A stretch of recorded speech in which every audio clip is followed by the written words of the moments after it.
Bismillahirrahmanirrahim. Assalamualaikum warahmatullahi wabarakatuh.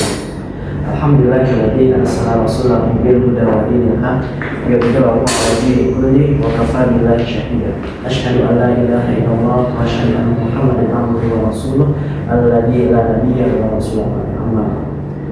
Oke teman-teman, pada video kali ini saya akan menjelaskan tentang teori berpikir. Sebelum kita memahami berpikir, kita harus memahami dulu apa itu berpikir. Kita harus memahami apa itu berpikir. Pikir adalah sebuah anugerah yang diberikan oleh Allah Subhanahu wa Ta'ala kepada hamba-Nya yang mempunyai akal. Nah, pikir ini adalah sebuah kemuliaan. Kemuliaan bagi kita sendiri. Proses penggunaan akal ini disebut dengan berpikir.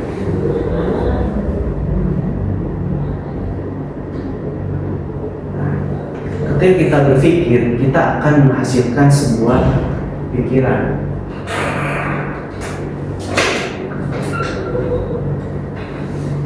Nah, pikiran-pikiran dalam waktu jangka panjang atau dalam waktu lama akan menghasilkan atau akan membentuk sebuah pemikiran.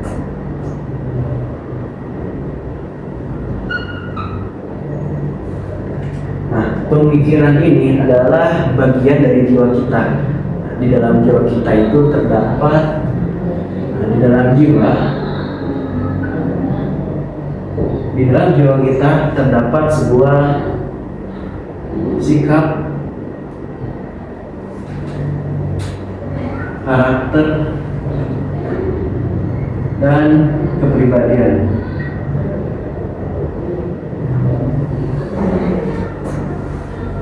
Nah, ketika jiwa kita dipenuhi dengan pemikiran, maka akan menghasilkan sebuah energi. Nah, energi ini akan melahirkan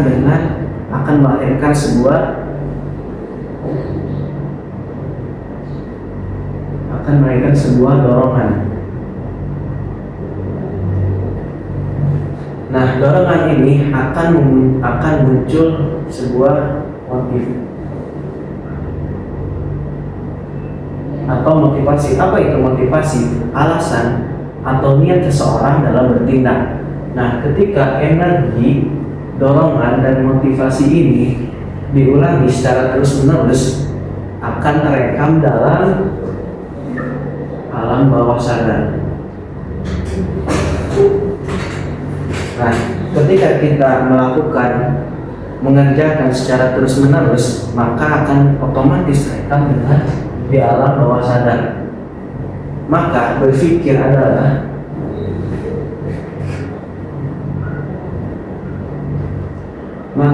adalah proses mengolah informasi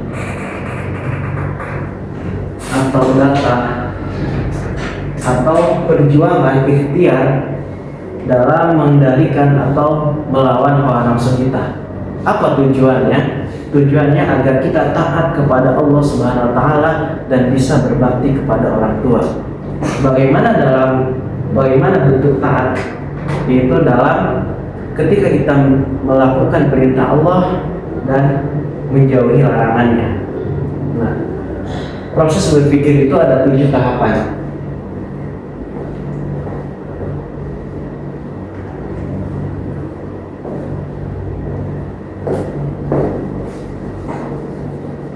Nah, berpikir itu ada 7 tahapan.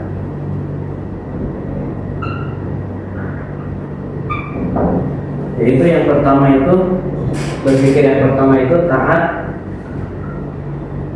dan patuh. Nah, berpikir yang kedua taat dan patuh kepada Allah, kepada Rasulnya, dan kepada orang tua. Karena dalam Al-Quran dijelaskan dalam surah An-Nisa ayat 59, itu wahai orang-orang yang beriman, taatilah Allah, Rasulnya, dan ulil amri. Maksud dari ayat itu, Allah memerintahkan kepada orang-orang yang beriman, yaitu mereka agar taat kepada Allah, yaitu dengan cara melaksanakan perintahnya seperti sholat, puasa, berperilaku jujur, tidak sombong dan tidak menyakiti hati seseorang.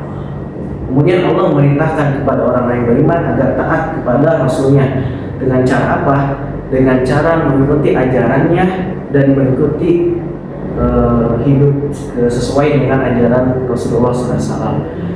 Kemudian yang ketiga itu agar taat kepada ulil amri atau kepada pemimpin. Seperti contoh ketika kita di kampus, kita harus taat kepada guru kita, dosen kita, kepada ustadz kita, selama mereka tidak memerintahkan kepada kita sebuah kemaksiatan. Kita harus taat, dan yang terakhir itu taat kepada orang tua. Ketika kita sudah taat kepada Allah, kepada Rasulnya, kepada pemimpin, kepada orang tua, maka kita masuk ke pemikiran yang kedua, yaitu iqra, itu membaca. Nah, kita sebagai orang muslim, kita harus membaca Al-Quran dan hadis. Nah, pola pikir kita harus sesuai dengan Al-Quran dan hadis, atau kita mempelajari wawasan, pengetahuan, atau pengalaman.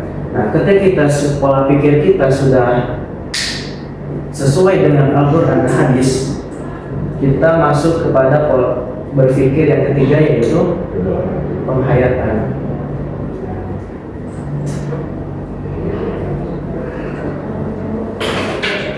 Nah, penghayatan ini ketika kita sudah melakukan membaca, mempelajari sebuah pelajaran, kita harus menghayati penghayatan sampai apa yang kita pelajari, apa yang kita sudah baca, kita sampai dalam paham dalam diri kita, sampai menyentuh hati kita.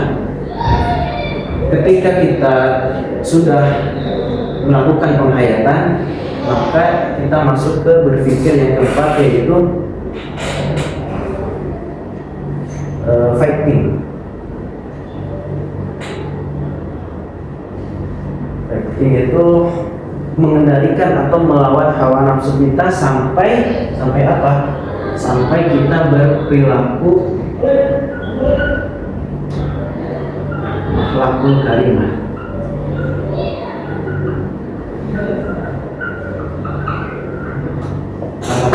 Karena dalam hadis dijelaskan, innama bu'istu liutammima makarimal akhlak. Sesungguhnya Nabi Muhammad SAW diutus oleh Allah Subhanahu wa taala untuk menyempurnakan akhlak. Nah, ketika kita sudah berperilaku akhlakul karimah, kita akan memasuki berpikir yang kelima, yaitu monitoring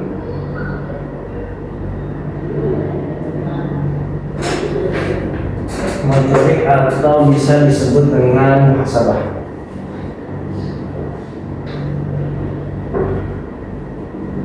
Apa itu muhasabah?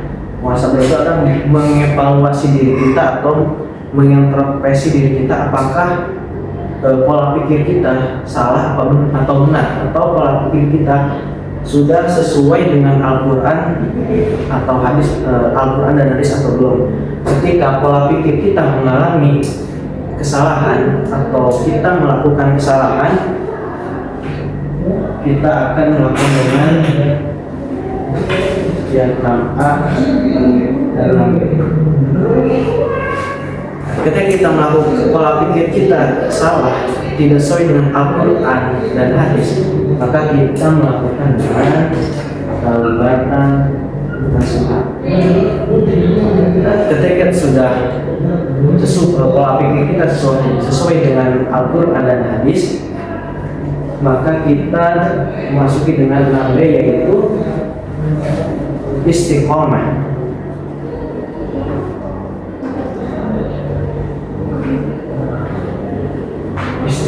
Karena di dalam hadis dijelaskan, Allah menyukai sebuah amalan secara terus menerus, secara berkesinambungan, walaupun amalan itu sedikit. Nah, ketika sudah istiqomah sesuai dengan pola pikir kita sesuai dengan Al-Quran dan hadis, kita memasuki pikiran yang ke-7, yaitu ulil albab. itu ulil albab? Ulil albab itu adalah mengeksplorasi atau inovasi atau eksplorasi tentang apa? Tentang penciptaan langit dan bumi. Kenapa kita harus mengeksplorasi, inovasi atau eksplorasi tentang penciptaan langit dan bumi? Untuk meningkatkan ketaatan, untuk meningkatkan amal soleh kita dan ketakwaan kita sampai apa? Sampai nanti husnul khotimah.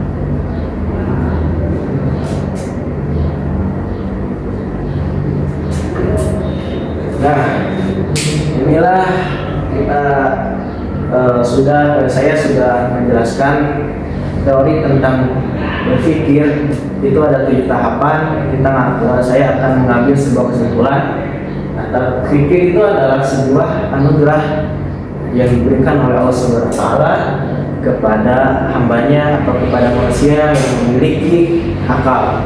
Nah, proses dari pengguna akal ini disebut dengan berpikir. Ketika kita berpikir, kita akan menghasilkan sebuah pemikiran, akan menghasilkan sebuah pikiran yang bertahan dalam waktu lama atau jangka panjang akan melahirkan sebuah pemikiran. Nah, di dalam pemikiran ini bagian dari jiwa kita. Nah, di dalam jiwa kita terdapat sikap, karakter, dan kepribadian. Nah, ketika jiwa kita dipenuhi dengan pemikiran, maka akan menghasilkan sebuah energi dan melahirkan dorongan dan munculnya sebuah motivasi. Nah, ketika energi, dorongan, motivasi dilakukan secara terus-menerus, secara ulang-ulang, akan menghasilkan alam bawah sadar. Nah, kemudian berpikir itu adalah proses mengolah informasi atau data atau melakukan ikhtiar perjuangan untuk mengendalikan nafsu kita. Nah, kemudian berpikir itu ada 7 tahapan. Yang pertama itu taat dan patuh kepada Allah, kepada Rasul, kepada orang tua, dan kepada pemimpin. Ketika kita taat, kita berpikir yang kedua yaitu iqra, membaca.